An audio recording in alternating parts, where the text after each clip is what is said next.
Hola, un saludo a todos mis alumnos del plantel EMSAT Lázaro Cárdenas de Acatepec. Esto es aprendizaje a distancia en tiempos del COVID-19. A petición de mis alumnos que me comentaban que no es lo mismo hacer una lectura y luego realizar actividades de aprendizaje que recibir una explicación de parte de su profesor.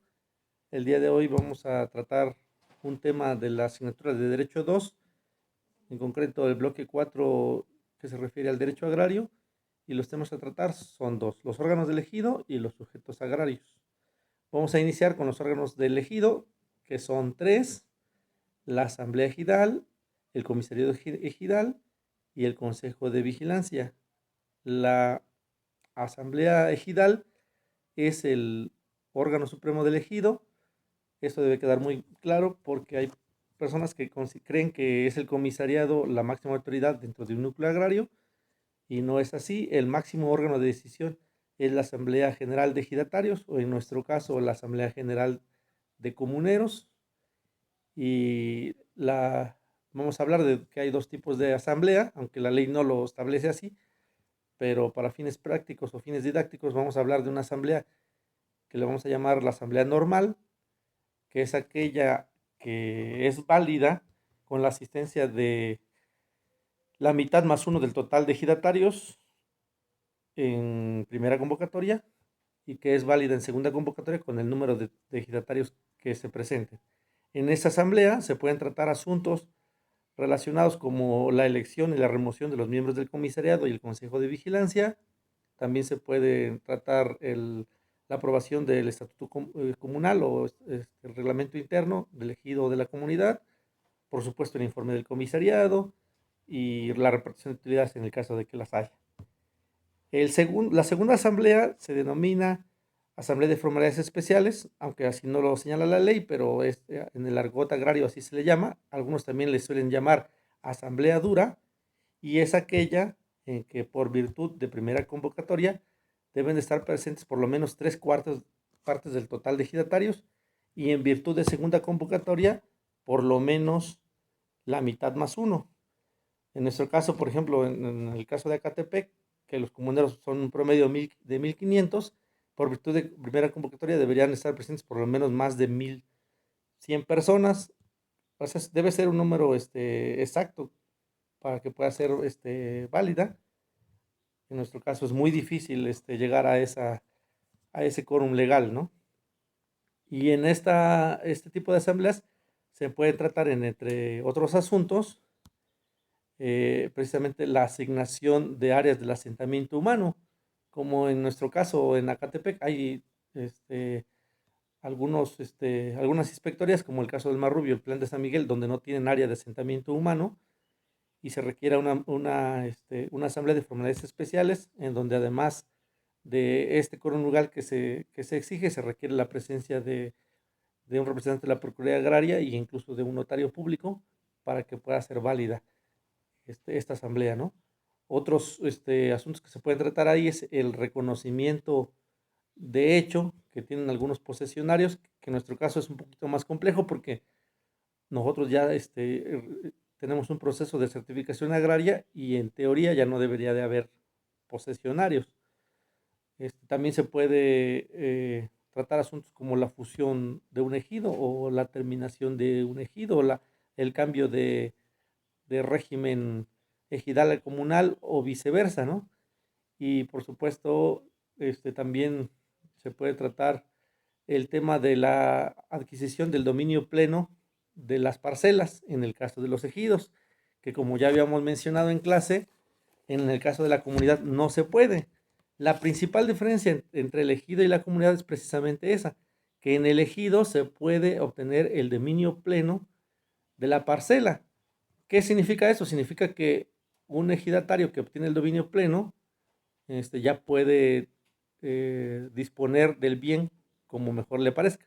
En el caso de la comunidad solamente tenemos el uso y disfrute de la parcela, pero no podemos disponer de la misma, puesto que la parcela en sí mismo es inalienable, es decir, que se encuentra fuera del comercio.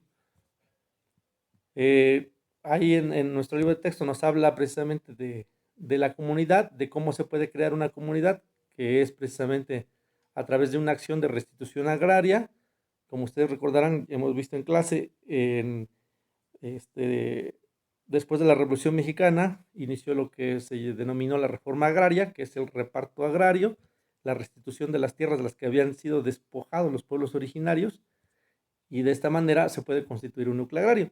O bien, como en el caso de Acatepec, por una acción de jurisdicción voluntaria, en donde de por sí nuestra comunidad ya guardaba el estado comunal y solamente solicitó el reconocimiento de la misma, ¿no?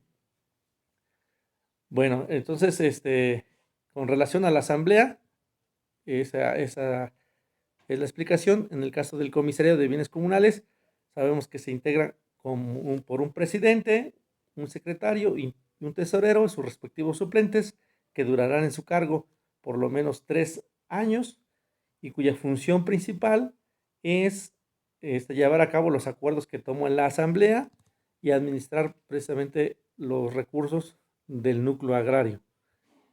En el caso del Consejo de Vigilancia se integra igual por un presidente y por dos secretarios, porque ellos no manejan ningún recurso. Su función es vigilar que los actos del comisariado ejidal, o en nuestro caso del comisariado comunal, se ajusten a la ley agraria, al estatuto comunal y a los acuerdos de la asamblea. Precisamente su función es la de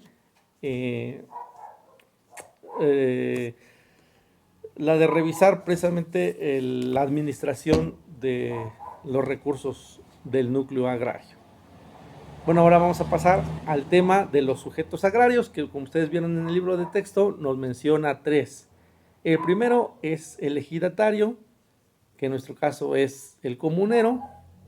El ejidatario es la persona que es titular de derechos ejidales, o en nuestro caso de derechos comunales, y la manera para acreditar que una persona es ejidatario es precisamente con el certificado de derechos ejidales, que le da derecho al goce y disfrute de una parcela, con el certificado de derechos de uso común, que le da derecho precisamente a aprovechar las tierras del uso común, que como ustedes ya lo analizamos en clase, hay 3 destinos de las tierras ejidales, que son el asentamiento humano, el área parcelada y el área de uso común.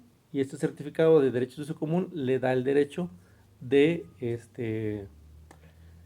poder disfrutar de esa área. O bien por sentencia dictada por el Tribunal Agrario, es otra forma de acreditar la calidad de ejidatario.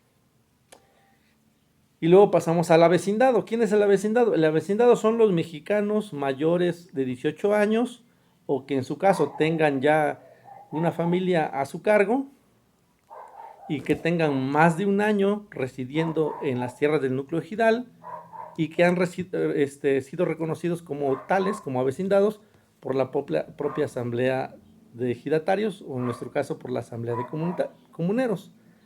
Hay que tomar en cuenta que el avecindado es un estado transitorio. No, las personas no se van a quedar con ese estatus de avecindado, sino que es un estatus que les permite poder adquirir derechos parcelarios o derechos ejidales, o en nuestro caso derechos comunales.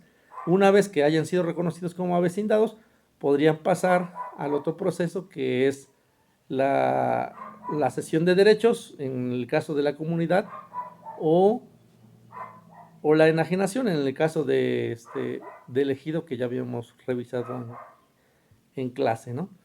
Para esta cesión de derechos, en el caso de Acatepec, como habíamos visto, el comunero no puede disponer del bien, incluso no lo puede vender, porque la parcela es inalienable, es imprescriptible y es inembargable, y lo único que puede hacer es ceder los derechos, pero para eso tiene que hacer valer el derecho del tanto. ¿Qué significa eso? Significa que primero, antes de cederle derechos a otro avecindado, tiene que ofrecérsela a su cónyuge, a su concubina, a sus hijos, a sus ascendientes, y a cualquier persona que dependa económicamente de él. Y en caso de que estas personas no no quieran esos derechos parcelarios, pues se los puede ofrecer a cualquier otro avecindado. Y finalmente está el caso de los posesionarios, que son aquellas personas que poseen parcelas, no en el área de asentamiento humano, sino en el área parcelada, y que son reconocidas como tales por la Asamblea.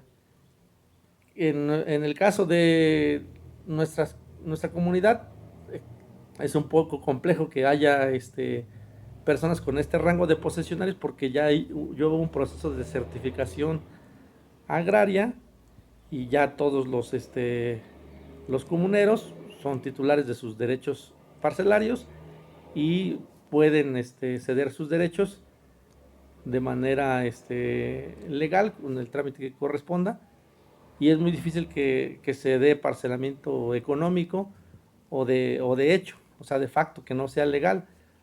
Realmente todas las personas están en su derecho de poder avecindarse y de adquirir derechos parcelarios, por lo tanto es muy complejo que haya posesionarios, pero en otros núcleos agrarios seguramente los hay. Bueno, espero que esta explicación haya sido de utilidad y nos vemos para la siguiente sesión.